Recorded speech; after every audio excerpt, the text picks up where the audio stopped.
The Galaxy S5 comes as a breath of fresh air for Samsung in terms of design. It's made out of plastic, but that plastic is styled in brand new looks with a unique dimpled soft touch back, and the whole package comes in a diversity of fresh colors right out the gate.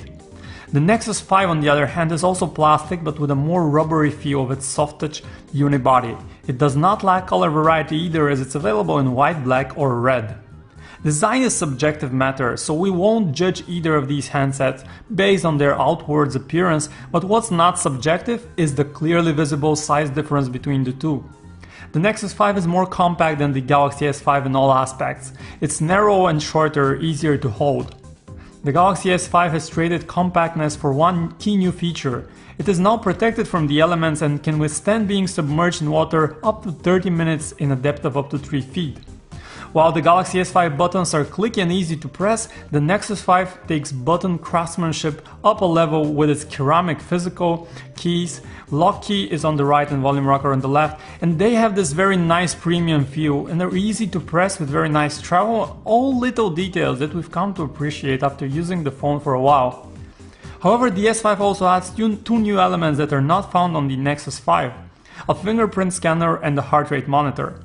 The fingerprint scanner can be used to securely unlock the phone, lock files with the new private mode, and even authorize payments via PayPal.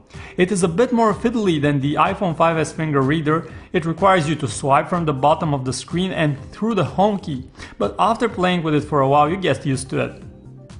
The other new feature of the Galaxy S5 is its heart rate monitor. It's the first time we see such a scanner in a smartphone. It requires you to put your finger on it so that it can beam up infrared light and monitor the change in the resulting reflections to come up with a reading of your pulse.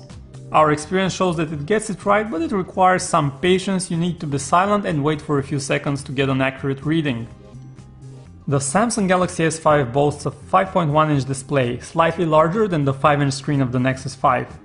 Both are high-res panels though, with a resolution of 1080 by 920 pixels. The similarities between the two displays, however, end here.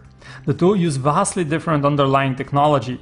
The Nexus 5 features an LCD display with a backlight to lighten it up, while the Galaxy S5 uses Samsung's Super AMOLED technology that instead relies on light emitted by the organic diodes of every single pixel to make up an image.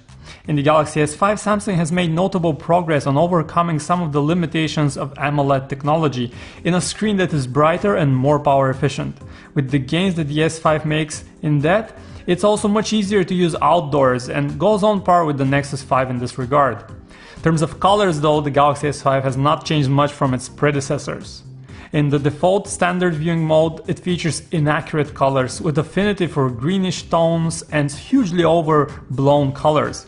Color temperature reaches very cold levels, and the situation slightly improves if you switch over to professional photo mode, but overall colors are again a bit colder and a bit off. On the other hand, we're very happy with the display on the Nexus 5. Colors on it are very accurately calibrated, reaching closely that coveted sRGB color gamut coverage. Photographs will know what we're talking about here, and it's not about just the perfect screen, but it lacks a bit of punch and whites appear slightly yellowish, but those are rather minute details, especially in comparison with the Galaxy S5. Both the Samsung Galaxy S5 and the Nexus 5 come with the latest Android 4.4 KitKat on board, but the Galaxy S5 does not have it in its pure form like the Nexus. Instead, it uses the TouchWiz skin. In its newest iteration, we have to add, the newest Nature UX introduces larger icons and less clutter, making it look a bit like stock Android. Samsung's UI is also packed with apps and features, and some may double up on existing apps and others don't, like the File Manager and Weather widget, and we find that a nice addition. Core apps like the phone book and text messenger have also been redesigned in the latest TouchWiz to look more modern and flatter a bit, generally nicer. Samsung includes its own custom keyboard in the Galaxy S5, and it's also easy to type on, almost as easy as the Google keyboard on the Nexus 5. Buttons are well spaced and typing is fast and easy on both of them. One app that stock Android is missing right now is a health center like the S-Health app or S-Health Hub in the S5. Samsung has improved on this existing application, making it a more comprehensive health and fitness hub that stores your daily step, calories burned and heart rate measurements. Both the Samsung Galaxy S5 and the Nexus 5 come with very fast quad-core Snapdragon system chips that secure a smooth and enjoyable lag-free Android experience. The S5 has time on its side, and as the newer handset, it comes with a slightly faster Snapdragon 801 chip, while the Nexus 5 runs on Snapdragon 800. The difference between two comes mainly from the different clock speeds. Apart from that, both chips are manufactured on the same 28nm technology and are nearly identical in terms of architecture. Internal storage starts at 16 gigs on both the Galaxy S5 and the Nexus 5, and the Samsung phone, however, has the advantage of supporting expandable storage via microSD cards, while the Nexus 5 does not have that option. You can surf the web via the mobile Chrome browser, which comes preloaded on both devices, but Samsung actually opts for its own custom Android browser as the default solution in the S5. Both browsers get the job done in an efficient and fast manner and differ mainly in their interface. In terms of connectivity, both handsets feature 4G LTE with appropriate bands for different markets, but the S5 supports up to 150 megabits per second, while the Nexus 5 can handle as much as 100 Mbps. Additionally, connectivity options include dual-channel Wi-Fi, Bluetooth 4.0, GPS and NFC. The S5 also has an infrared beamer that the Nexus 5 does not have. This allows you to use the handset as an infrared controller, remote control for TV and other electronics. The S5 features a brand new 16-megapixel ISOCELL camera by Samsung, with double the resolution of the 8-megapixel camera in the Nexus 5. Technically, the S5 comes with a nearly 30% bigger sensor as well. Moreover, Samsung is also using face detection pixels for extremely fast autofocusing on the S5. The camera app on Samsung's device retains the myriad of manual settings and shooting modes that Samsung is known for, but it's also been refashioned with a more user-friendly interface with easily accessible buttons. The actual images from the 16-megapixel S5 turn out rich in detail with vivid colors and great dynamics. We're happy with how well the S5 exposes photographs, and striving for the ideal, we'd just say that colors are a tad bit oversaturated, but not as much as to make images look unreal. The Nexus 5 has an 8-megapixel shooter that also shoots good images, but loses to the superior detail in pictures from the S5. And color representation is also not perfect on the Nexus 5, which often has a yellowish undertone to its photos. In terms of video, the S5 has added 4K video recording support, while the Nexus 5 can only record 1080p video. This higher pixel count shows finer detail and textures, which is nice if you have a 4K monitor. Video recording quality in an equal comparison of 1080p 30 frames per second footage shows that both devices record smooth, but colors on the Nexus 5 are a bit yellowish, whereas the Galaxy S5 recordings appear closer to reality. There is a slight oversaturation in the S5 videos, just as on the image stills, but again, it's not to the point that would make recordings look unreal. It's also important to note that the Nexus 5 features optical image stabilization, which gets rid of a lot of the jittery movements and handshake when you record video on the go.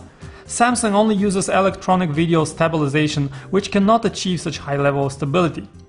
The S5 sports a 2-megapixel front-facing camera that does a very decent job with capturing selfies or in video chats, and the same unfortunately cannot be said about the Nexus 5. It only sports a 1.3-megapixel front shooter that captures images and videos with a rather disappointing quality. Current day smartphones with large 5-inch and larger displays are well suited for media consumption, and the S5 and Nexus 5 both fit that category nicely. You can play common video codecs with ease and no stutter. For music, the S5 and Nexus 5 both feature the Google Play Music application, but Samsung's device also has its own Samsung Music. Samsung's music player has gotten a visual refresh with a nice and new modern style, while essentially remaining the same in its function. And it's a good app. Neither the Galaxy S5 nor the Nexus 5, however, have stereo speakers. Nonetheless, the loudspeaker of the S5 is very loud and clear, and we're happy with it. The Nexus 5 is a bit quieter and not so clear, but we still think it's a decent speaker. Speaking about call quality in the Galaxy S5, we have to mention that on our end of the line voices are transmitted loud enough, but the sound itself is a bit muffled and lacks in quality. Our callers on the other hand reported hearing our voice loudly, but there was a slight hiss to the sound. The Nexus 5 yields comparable results with its own different advantages and disadvantages. The issue with Google's handset is that volume in the earpiece is lacking and you have to press the phone tightly against your ear to hear better. Moreover, voices have a bit of a flat tone, and overall both devices seem just above average. The Galaxy S5 sports a 2800 mAh battery, while the juicer on the Nexus 5 has a 2300 mAh capacity. Battery is often said to be a weak spot for the Nexus 5, as the device barely makes it through a workday and ranks towards the bottom of our battery rankings. The Galaxy S5, in contrast, fares much better, as it will easily withstand a full day of intense use, and under scarcer usage you might even have to recharge it once every 2 days. The battery in the S5 is also user removable. All it takes is to peel off the back cover to access the battery department. That's one feature that the Nexus 5 does not have, as its battery is actually sealed. On the flip side of things, Google's Nexus 5 features wireless charging out of the box via the Qi standard, and that's a convenience that the Galaxy S5 does not have. You need to have a separate case in order for the S5 to support wireless charging.